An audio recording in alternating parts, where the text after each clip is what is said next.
Salut, c'est Vince. Encore une vidéo d'histoire de vinyle. Ici, c'est un petit peu dans la continuité des vidéos Écoutez-moi ça, une nouvelle vidéo, pareil, dans les 10 genres musicaux que j'avais proposés, 10 albums, un petit peu hors des sentiers battus, dirons-nous, c'est-à-dire des choses que peut-être peu connues en jazz, etc. Alors, petite remarque avant de commencer, indépendamment du fait, bien sûr, que je vous invite à partager le lien, à vous abonner, etc. Il y a le petit bouton ici à droite, bref.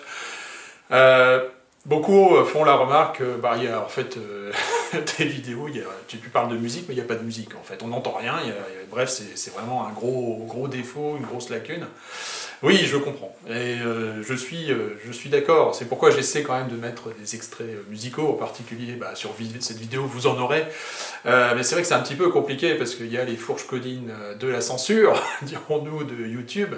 Je pourrais mettre des liens, oui ça a été suggéré, mais mets-nous des liens, etc. Oui d'accord, bon alors il faut que j'aille chercher les liens pour vous les mettre, bref, c'est un peu...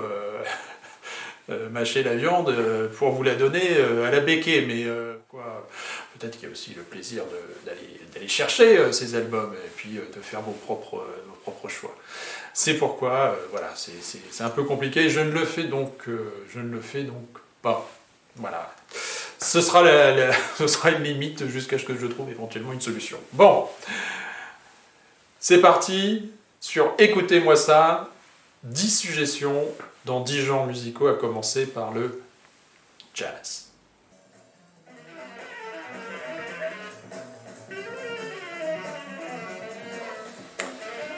Le jazz. Ce groupe ici, c'est un groupe français, de free jazz. Oh, ça fait mal, hein, qui a œuvré au tout début des années 70, avec 4 albums, entre 1970 et puis 1973 ou 74, je crois, et moi je vous propose le 3e album de Dharma Quintet. Alors, effectivement, la pochette, tout ça a l'air très rural, ça peut un peu évoquer les communautés façon gong. Alors, effectivement, c'est du free jazz, mais avec l'apport d'un guitariste voilà, Gérard Marais qui apporte cette petite touche rock un petit peu, et c'est c'est extrêmement intéressant. Alors, heureusement, ces albums qui sont plutôt, je crois pas très faciles à trouver, à se procurer, ont été réédités au Souffle Continu, si ça vous intéresse, dans les années 2010-2020, je crois. Et puis, alors je sais pas si ça a été réédité en vinyle, mais au moins en CD. Voilà, si ça vous intéresse d'aller découvrir cet album, alors c'est passionnant. Alors, il faut avoir encore une fois les oreilles grandes ouvertes et l'esprit très large. C'est du free jazz. Inspiration Miles Davis, Art Ensemble of Chicago. Enfin, voilà, on est plutôt dans ces mouvances-là. Alors, c'est pas tout à fait du jazz rock fusion. Hein, voilà. On est du côté du jazz. Le blues maintenant.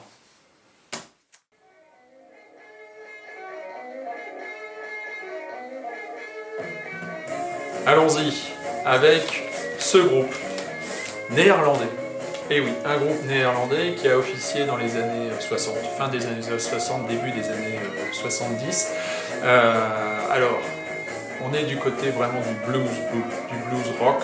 Ils ont accompagné sur scène d'ailleurs, ils ont été le backing band d'Alexis Corner, excusez du peu quand même. Donc, alors ce groupe qui a vraiment pas mal d'albums à son actif et qui, j'ai découvert il y a une dizaine d'années seulement, eh bien c'est QB plus Blizzards.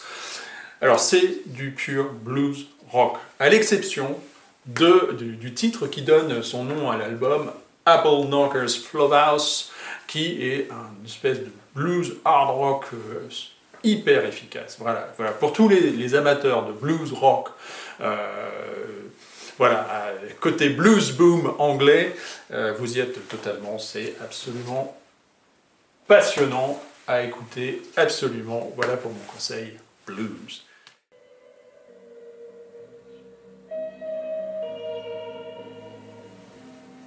Alors, le rock.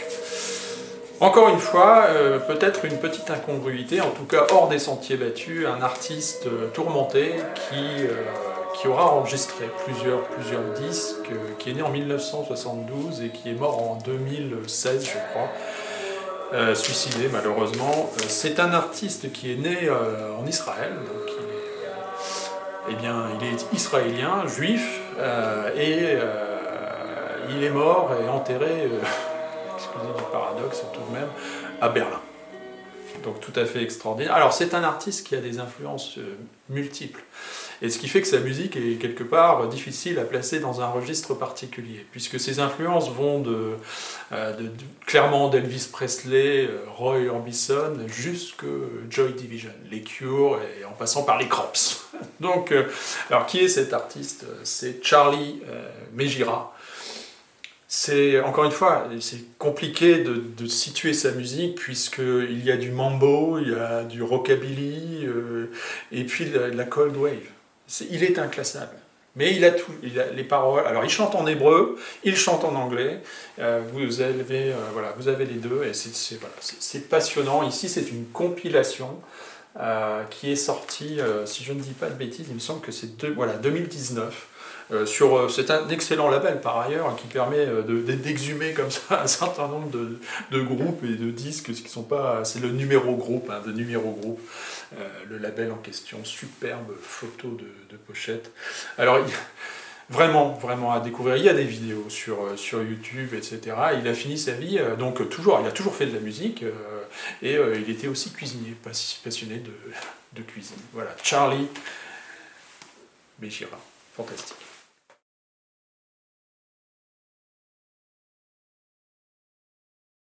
Le hard rock maintenant, et oui, le hard rock. Alors, le hard rock, c'est un univers foisonnant, d'accord. Je vous renvoie à la vidéo sur un petit peu les origines du hard rock, fin 60, les années 60, début des années 70, bref, qui a donné tout un tas de branches depuis le tronc originel, si vous voulez. Je ne vais pas rentrer dans les détails, et là, le groupe que je vais vous proposer, il s'inscrit clairement dans le doom. Dans le doom et le drone metal. Donc, des sonorités d'ambiance, voilà, une espèce d'ambiance rock avec des guitares extrêmement lourdes, une ambiance presque rituelle, presque gothique dans le métal. C'est passionnant, moi j'adore, donc de Stephen O'Malley et Greg Anderson, un groupe originaire de Seattle. Et l'album que je vous propose, donc le groupe en question, c'est Sun O et Monolith and Dimensions, qui est un album absolument fantastique. Le groupe se forme en 1998, je crois. L'album sort en 2008. Alors, sur le label Southern Records, toujours, les vinyles, c'est toujours extrêmement soigné. C'est absolument magnifique et les gravures sont impeccables. Alors, il s'éloigne un petit peu sur cet album du Doom, mais parce qu'avec l'addition d'instruments de musique classique, violon, etc. Donc, mais enfin, vous êtes toujours quand même dans l'ambiance sur scène. O'Malley, Anderson, ils sont avec la grande cape, la grande capuche, bref, genre un petit peu moine, un petit peu relou, bref, mais absolument, ouais, fantastique.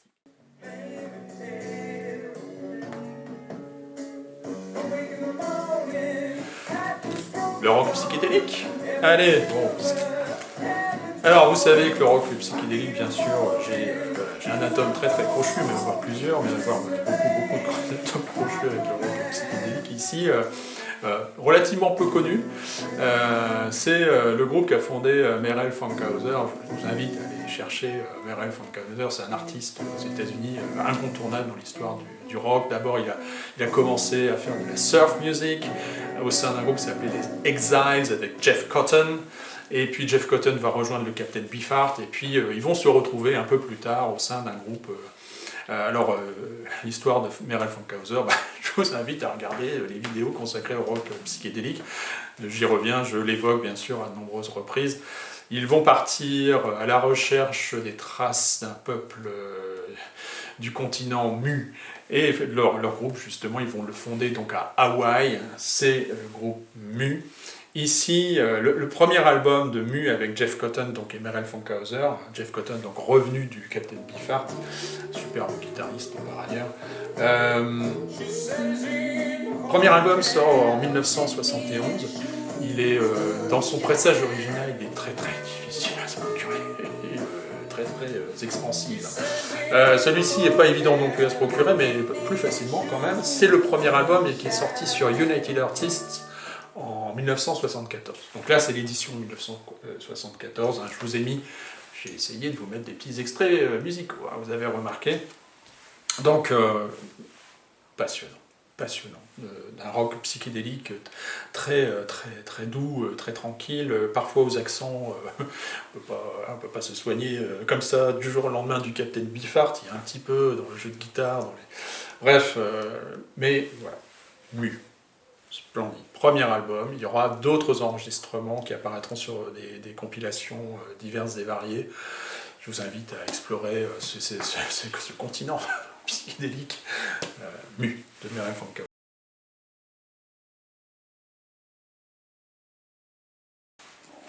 Le post-punk, maintenant.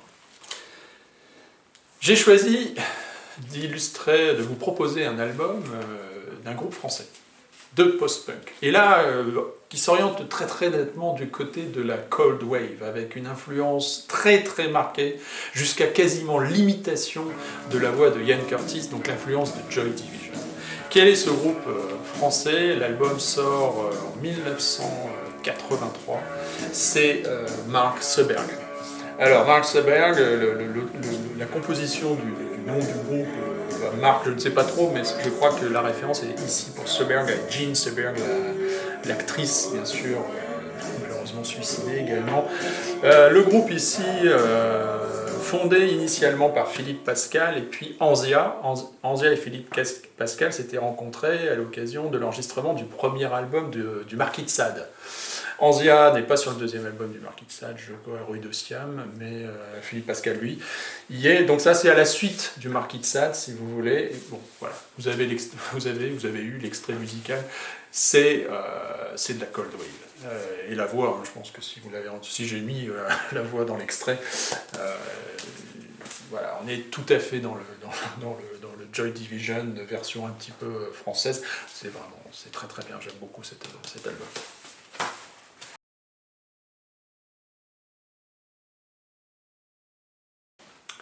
Alors, le prog rock. Ici, je vais me mettre un petit peu en conflit avec moi-même, dirons-nous, parce que, effectivement, ces enregistrements ont été réalisés par les membres de différents groupes, généralement classés dans le krautrock, et vous savez que je n'aime pas trop le krautrock, et ici, ce n'est pas véritablement, disons, du krautrock, c'est plus du space rock, donc des musiciens qui en 1974 sont invités par Rolf Ulrich Kaiser, le fondateur du label Pils. Je crois qu'il a fondé le label Brain aussi, donc un des grands labels classiques pour le rock ouest-allemand du début des années 70. Il invite tous ces gens-là à faire des sessions d'enregistrement, donc il y a des musiciens d'Ashra Temple, je crois de Wallenstein, et puis Klaus Schulze. Et finalement, ils vont décider de se réapproprier. Et donc, lui, il va sortir les enregistrements comme ça, sans prévenir personne. Et puis, ça va être l'objet de procès. Il va devoir s'enfuir, je ne sais plus, aux États-Unis, le père Kaiser. Bref, et tout ça, ça ressort au début, quand même, dans les années 70, ici, sous le terme, les Klaus, en partie, hein, sous le terme les Klaus Schulze Sessions, le groupe, le soi-disant super groupe, en fait, vous avez compris, c'est des improvisations, des sessions d'enregistrement. Donc ici sur ce double album, vous avez bien sûr c'est la partie qui est ici à gauche, les Cosmic Jokers qui reprennent. Bon, vous avez un extrait, effectivement, on est très proche quand même du join-in justement d'Ashra Temple. Bref, très très intéressant.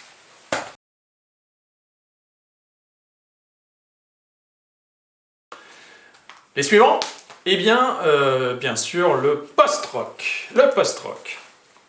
Alors, le groupe que j'ai choisi ici, l'album en particulier, en illustration, je l'ai choisi pour deux raisons. C'est pas tant que il soit hors des sentiers battus, question post-rock, non, c'est un des groupes qui est bien installé dans le post-rock et qui a interrompu sa carrière en 2017, je crois. Non, ce qui est intéressant ici, je vais vous proposer le premier album de Do Make Say Think. Donc, ce sont des musiciens originaires de Toronto, dans l'Ontario.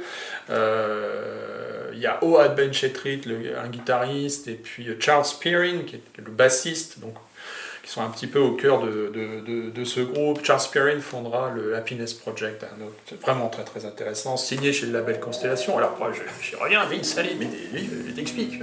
Alors, j'explique. En fait, cet album, initialement, il est sorti uniquement en CD, en 1998. Le premier album de Do Make Say Think. Le dernier, vous l'avez compris, 2017, qui est le dernier, en fait, c'est presque 8 ans après le précédent. Donc, il y a eu une interruption dans l'histoire du groupe.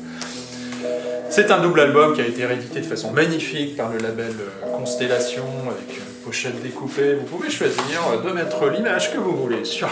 Bref, et la musique est absolument fantastique. Ils ont un côté, une influence qui est du côté du jazz, sans aucun doute, à écouter avec le Happiness Project. Bref, c'est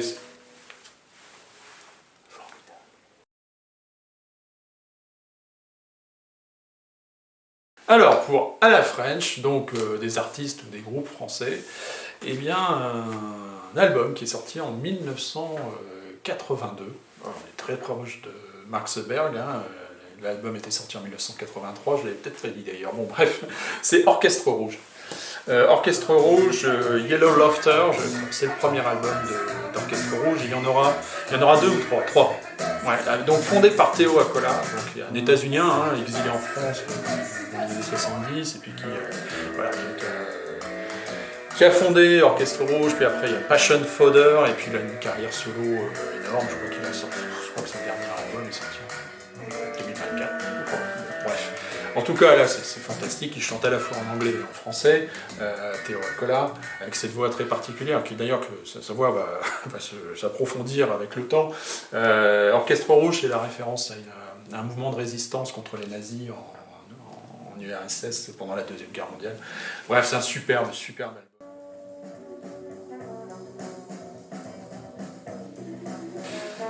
L'open bar! Allez, c'est parti, l'open bar, on y va. Alors, l'open bar, je vais non pas rejoindre la première proposition jazz, mais la proposition plutôt jazz rock fusion, et avec une coloration psychédélique évidente. C'est un album absolument fantastique d'un groupe britannique, figurez-vous. Le groupe en question, c'est Nucleus. Ici, c'est We'll Talk About It Later qui sort en 1971. Je crois que c'est le deuxième album du groupe. Ils vont sortir deuxième album du groupe. Je crois qu'ils vont sortir 3 disques sur le label Vertigo. La pochette, réalisée par Roger Dean, en passant, celui qui a créé le logo du label Vertigo. C'est un album absolument fantastique. Au cœur de Nucleus, vous avez le guitariste Chris Spedding. Et effectivement, on est plus du côté de Return to Forever, par exemple, avec Stanley Clarke et Chick Corea.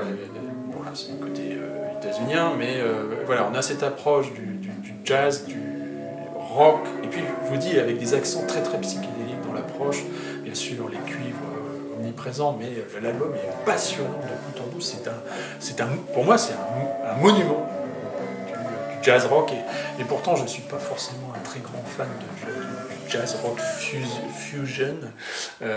Par exemple le Mahavishnu Orchestra avec John McLaughlin, un peu de mal, Weather Report aussi, Return to Forever, par contre, ça j'aime plutôt pas mal.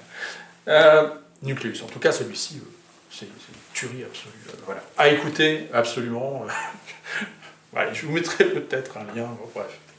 Je pense que ça doit se trouver assez facilement quand même sur YouTube, avec tous les moyens, toutes les plateformes. Maintenant, en un clic, vous trouvez quasiment très vite tout ce que vous voulez. Bref, J'essaie de trouver une excuse pour la raison pour laquelle je ne mets pas de musique. Bon. Allez, j'espère que ça vous a plu. N'hésitez pas à me proposer des suggestions aussi. Voilà. Vince, that's me, cares about you. À la prochaine.